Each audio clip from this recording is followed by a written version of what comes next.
নমস্কার বন্ধুরা, ডলি রন্ধনশালা সবাইকে স্বাগত। আর আজকে তোমাদের সাথে শেয়ার করব চালতা দিয়ে মুসুর ডালের একটা দারুণ রেসিপি। একঘেয়েমি সবজি মাছ মাংস খেতে খেতে বোর হয়ে গেলে এইভাবে চালতা দিয়ে ডাল বানিয়ে গরম গরম ভাতের সাথে খেলে মনে হবে অমৃত। সাথে অল্প একটু আলু মাখা থাকলেই কিন্তু একেবারে দুপুরের খাওয়াটা জমে যাবে। তাহলে বন্ধুরা, রেসিপিটা শেষ পর্যন্ত দেখার জন্য তোমাদের কাছে আমার অনুরোধ রইল। তাহলে চলো রান্নাটা আমি কিভাবে করেছি সেটা দেখে নেওয়া যাক। আমি এখানে ছোট বাটির হাফ বাটি পরিমাণ মুসুর ডাল নিয়েছি। যে কোনো টকের ডাল কিন্তু খুব বেশি গাঢ় করে রান্না করলে খেতে ভালো লাগে না, বেশ একটু পাতলা করে রান্না করলে তবে কিন্তু খেতে ভালো লাগে। তাই আমি মুসুর ডালের পরিমাণটা এখানে অল্প নিয়েছি। আর সাথে আমি কয়েকটা চালতার টুকরো নিয়েছি। আর চালতাগুলো কাটার পরে কিন্তু আমি জলের মধ্যে ভিজিয়ে রেখেছিলাম। আর রান্নায় দেওয়ার আগে চালতাগুলো কিন্তু আমি একটু শিলপাটাতে থেতো করে নেব। আর মুসুর ডালটাকেও আমি খুব ভালোভাবে ধুয়ে নেব।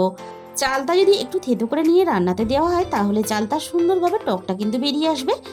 আর টকটা ডালের সাথে মিশে গেলে তাহলে ডালটা খেতে বেশি ভালো লাগবে। আমি এখানে মুসুর ডালটাও খুব ভালোভাবে ধুয়ে নিয়েছি। আর সাথে কিন্তু আমি এখানে চালতাটাও থেতো করে নিয়েছি। আর চালতাটা দেখো ঠিক এইভাবে কিন্তু আমি একটু থেতো করে নিয়েছি। আর চালতার ভিতরে কিন্তু একটা সাদা আঁশের মতো থাকে, সেটা কিন্তু আমি কাটার সময় খুব ভালোভাবে কেটে ধুয়ে পরিষ্কার করে নিয়েছি। আর ডাল সিদ্ধ করার জন্য আমি আগে থেকেই কিন্তু কড়াইয়ের মধ্যে জল বসিয়ে দিয়েছিলাম। এবার আমি ফুটন্ত এই জলের মধ্যে ধুয়ে রাখা ডালগুলোকে সিদ্ধ হওয়ার জন্য দিয়ে দেব। আর প্রথমে কিন্তু মুসুর ডালটাকে খুব ভালোভাবে সিদ্ধ করে নিতে হবে। মুসুর ডাল আর চালটা একসাথে দিলে তাহলে কিন্তু ডালটা খুব ভালোভাবে সিদ্ধ হতে চাইবে না। মুসুর ডালটা দেখো আমি খুব ভালোভাবে এইভাবে সিদ্ধ করে নিয়েছি। এবার আমি এই ডালের মধ্যে চালতাগুলো দিয়ে দেব।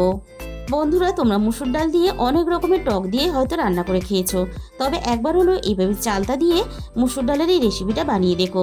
বন্ধুরা, এখন কিন্তু বাজারে প্রচুর পরিমাণে চালতা পাওয়া যায়, তাই একদিন হলো তোমরা অবশ্যই এই চালতা ডালের রেসিপিটা বানিয়ে খেয়ে দেখো। ডালের মধ্যে আমি চালতাটাকে খুব ভালোভাবে সিদ্ধ হতে দেব। মিনিট পাঁচেক পরে আমি একটা চালতার টুকরো তুলে তোমাদের দেখিয়ে দেব। দেখো এখানে চালতাগুলো কত সুন্দরভাবে সিদ্ধ হয়ে গেছে। চালতা কিন্তু খুব বেশি সিদ্ধ হতে সময় লাগে না। এবার আমি ডালের মধ্যে অল্প একটু হলুদের গুঁড়ো দিয়ে দেবো।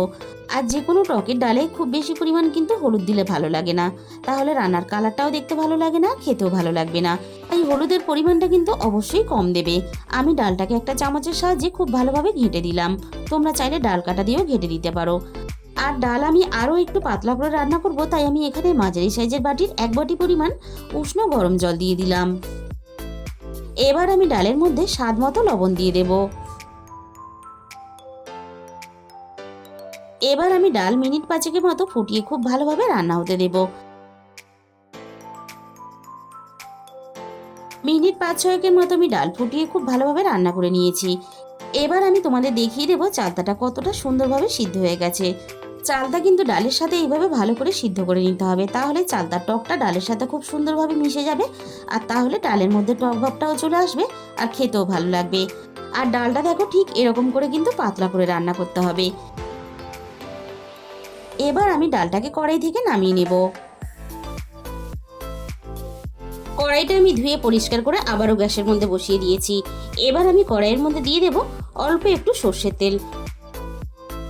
আমি খুব ভালোভাবে প্রথমে গরম করে নিয়েছি। এবার আমি তেলের মধ্যে অল্প একটু লবণ দিয়ে দেব। এবার আমি ফোড়নে দিয়ে দেব অল্প একটু কালো সর্ষে। তেলের মধ্যে অল্প একটু লবণ দিয়ে সর্ষে ফোড়ন দিলে তাহলে সর্ষেটা ফেটে খুব বেশি চারিদিকে ছিটিয়ে যাবে না। আর সাথেই আমি দিয়ে দিলাম অল্প একটু কালো জিরে। এবার আমি দিয়ে দিলাম ফোড়নে শুকনো লঙ্কা। আমি এখানে শুকনো লঙ্কার পরিমাণটা একটু বেশি দিয়েছি, কারণ এই ডাল ফোড়নে শুকনো লঙ্কা তুলে আলু সিদ্ধ মাখলে তাহলে কিন্তু আলু সিদ্ধটা খেতে দারুণ লাগে। ফোড়নটাকে নাড়াচাড়া করে বেশ আমি লালচে করে ভেজে নিয়েছি। আর ডালের ফোড়নের কিন্তু এই শুকনো লঙ্কা একটু লালচে করে ভেজে নিতে হবে, তাহলে ডালের স্বাদ আর গন্ধ দুটোই কিন্তু মন ছুঁয়ে যাবে। এবার আমি ফোড়নের মধ্যে ডালটাকে ঢেলে দেব।